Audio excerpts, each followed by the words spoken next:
Hey guys, I'm going to show you how to share videos in Teams chat. So to start, go ahead and open Microsoft Teams, then sign into your account.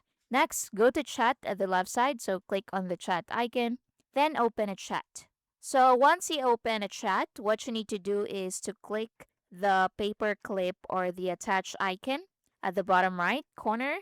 Once you click that, so here you have attach cloud files.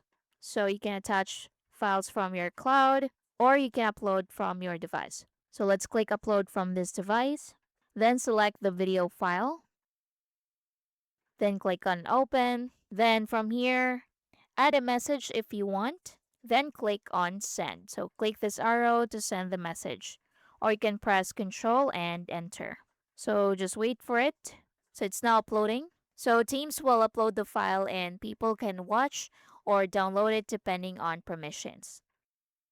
Now, if your files or if you have large videos or recordings, you can paste links from YouTube, Vimeo, Microsoft OneDrive, SharePoint, etc. So, Teams usually creates a preview automatically. So, for example, I want to share this video to Teams. So, just click on share and copy the link, then go back to Teams, then paste the link in here, Control plus V, and then just click on send. And we have now shared that video. And that's basically it. I hope you find this helpful. Thanks for watching.